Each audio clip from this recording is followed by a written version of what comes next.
The legends of اسلام میں آج ہم ایک نئی سیریز کا آغاز کر رہے ہیں جو سائڈ بائی سائڈ باقی کی اسلامی تاریخی اور معلوماتی ویڈیوز کے ساتھ چلتی رہے گی۔ اس سیریز میں ہم کچھ ایسی حکایات آپ دوستوں کے ساتھ شیئر کریں گے جو کہ فوڈ فار تھاٹ ہوں گی اور موٹیویشنل ہوں گی۔ تو آئیے شروع کرتے ہیں۔ کہتے ہیں کہ ابو نصر نامی ایک شخص اپنی بیوی اور ایک بچے کے ساتھ غربت و افلاس کی زندگی بسر کر رہا تھا۔ ایک دن وہ اپنی بیوی اور بچے کو بھوک سے نڈال اور بلکتا گھر میں چھوڑ کر خود غموں سے چور کہیں جا رہا تھا کہ راہ چلتے اس کا سامنا ایک عالم دین احمد بن مسکین سے ہوا، جسے دیکھتے ہی ابو نصر نے کہا، اے شیخ، میں دکھوں کا مارا ہوں، غموں سے تھک گیا ہوں۔ شیخ نے کہا، میرے پیچھے چلے آؤ، ہم دونوں سمندر پر چلتے ہیں۔ سمندر پر پہنچ کر شیخ صاحب نے اسے 2 رکعت نفل نماز ادا کرنے کو کہا۔ نماز پڑھ لی تو اسے ایک جال دیتے ہوئے کہا، اسے بسم اللہ پڑھ کر سمندر میں پھینکو۔ جال میں پہلی بار ہی میں ایک بہت بڑی مچھلی پھنس گئی۔ شیخ صاحب نے ابو نصر سے کہا، اس مچھلی کو جا کر فروخت کرو اور حاصل ہونے والے پیسوں سے اپنے اہل خانہ کے لیے کچھ کھانے پینے کا سامان خرید لو۔ ابو نصر نے شہر جا کر مچھلی فروخت کی، حاصل ہونے والی رقم سے ایک قیمے والا اور ایک میٹھا پراٹھا خریدا اور سیدھا شیخ احمد بن مسکین کے پاس گیا اور ان سے کہا کہ حضرت ان پراٹھوں میں سے کچھ لینا قبول کیجئے۔ شیخ صاحب نے کہا کہ اگر تم نے اپنے کھانے کے لیے جال پھینکا ہوتا تو کسی مچھلی نے نہیں پھنسنا تھا۔ میں نے تمہارے ساتھ نیکی گویا اپنی بھلائی کے لیے کی تھی، نہ کہ کسی اجرت کے لیے۔ تم یہ پراٹھے لے کر جاؤ اور اپنے اہل خانہ کو کھلاؤ۔ ابو نصر پراٹھے لیے خوشی خوشی اپنے گھر کی طرف جا رہا تھا کہ اس نے راستے میں بھوکوں ماری ایک عورت کو روتے دیکھا، جس کے پاس ہی اس کا بے حال بیٹا بھی بیٹھا ہوا تھا۔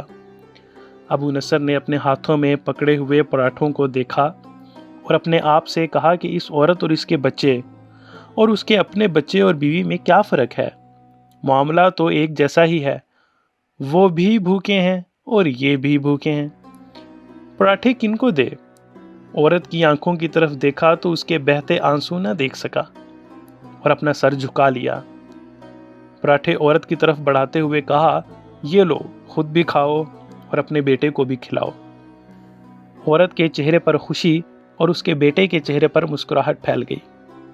ابو نصر غمگین دل لیے واپس اپنے گھر کی طرف یہ سوچتے ہوئے چل دیا کہ اپنے بھوکے بیوی اور بیٹے کا سامنا کیسے کرے گا۔ گھر جاتے ہوئے راستے میں اس نے ایک منادی والا دیکھا جو کہہ رہا تھا، ہے کوئی جو اسے ابو نصر سے ملا دے؟ لوگوں نے منادی والے سے کہا، یہ دیکھو، یہی تو ہے ابو نصر۔ اس نے ابو نصر سے کہا، تیرے باپ نے میرے پاس آج سے 20 سال پہلے 30,000 درہم امانت رکھے تھے، مگر یہ نہیں بتایا تھا کہ ان پیسوں کا کرنا کیا ہے۔ جب سے تیرا والد فوت ہوا ہے میں ڈھونڈتا پھر رہا ہوں کہ کوئی میری ملاقات تجھ سے کرا دے۔ آج میں نے تمہیں پا ہی لیا، تو یہ لو 30,000 درہم، یہ تیرے باپ کا مال ہے۔ ابو نصر کہتا ہے، میں بیٹھے بٹھائے امیر ہو گیا، میرے کئی گھر بنے اور میری تجارت پھیلتی چلی گئی۔ میں نے کبھی بھی اللہ کے نام پر دینے میں کنجوسی نہ کی۔ ایک ہی بار میں شکرانے کے طور پر ہزار درہم صدقہ دے دیا کرتا تھا۔ مجھے اپنے آپ پر رشک آتا تھا کہ کیسے فراخ دلی سے صدقہ خیرات کرنے والا بن گیا ہوں۔ ایک بار میں نے خواب دیکھا کہ حساب کتاب کا دن آن پہنچا ہے اور میدان میں ترازو نصب کر دیا گیا ہے۔ منادی کرنے والے نے آواز دی، ابو نصر کو لایا جائے اور اس کے گناہ و ثواب تولے جائیں۔ کہتا ہے، پلڑے میں ایک طرف میری نیکیاں اور دوسری طرف میرے گناہ رکھے گئے تو گناہوں کا پلڑا بھاری تھا۔ میں نے پوچھا، آخر کہاں گئے میرے صدقات جو میں اللہ کی راہ میں دیتا رہا تھا؟ تولنے والے نے میرے صدقات نیکیوں کے پلڑے میں رکھ دیے۔ ہر ہزار درہم کے صدقے کے نیچے نفس کی شہوت، میری خود نمائی کی خواہش اور ریاکاری کا ملمہ چڑھا ہوا تھا، جس نے ان صدقات کو روئی سے بھی زیادہ ہلکا بنا دیا تھا۔ میرے گناہوں کا پلڑا ابھی بھی بھاری تھا۔ میں رو پڑا اور کہا، ہائے رے، میری نجات کیسے ہوگی؟ منادی والے نے میری بات کو سنا تو پھر پوچھا، ہے کوئی باقی اس کا عمل؟ تو لے آؤ۔ میں نے سنا ایک فرشتہ کہہ رہا تھا، ہاں اس کے دیے ہوئے 2 پراٹھے ہیں جو ابھی تک میزان میں نہیں رکھے گئے۔ وہ 2 پراٹھے ترازو پر رکھے گئے تو نیکیوں کا پلڑا اٹھا ضرور، مگر ابھی نہ تو برابر تھا اور نہ ہی زیادہ۔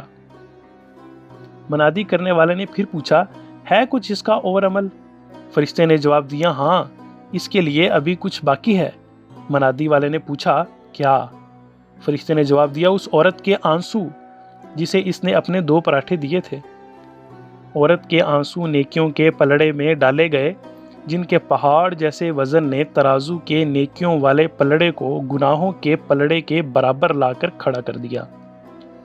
اب ابو نصر کہتا ہے کہ میرا دل خوش ہوا کہ نجات ہو جائے گی۔ منادی والے نے پوچھا، ہے کوئی کچھ اور باقی عمل اس کا؟ فرشتے نے کہا، ہاں ابھی اس بچے کی مسکراہٹ کو پلڑے میں رکھنا باقی ہے، جو پراٹھے لیتے ہوئے اس کے چہرے پر آئی تھی۔ مسکراہٹ کے پلڑے میں رکھی گئی نیکیوں والا پلڑا بھاری سے بھاری ہوتا چلا گیا۔ منادی کرنے والا بول اٹھا، یہ شخص نجات پا گیا۔ ابو نصر کہتا ہے، میری نیند سے آنکھ کھل گئی اور میں نے اپنے آپ سے کہا، اے ابو نصر، آج تجھے تیرے بڑے بڑے صدقوں نے نہیں بلکہ آج تجھے تیری 2 روٹیوں نے بچا لیا۔ اس حقائق سے ہمیں بہت سے سبق ملتے ہیں، جیسا کہ ہمیں ریا اور دکھاوے سے پرہیز کرنا چاہیے اور کبھی بھی یہ نہیں سوچنا چاہیے کہ ہمارے پاس تو کچھ بھی نہیں ہے، ہم کیا صدقہ کریں۔ اور اس کے علاوہ آپ دوستوں نے اس حقائق سے اور کیا کیا سبق حاصل کیے وہ کمنٹ باکس میں ہمیں ضرور بتائیے گا۔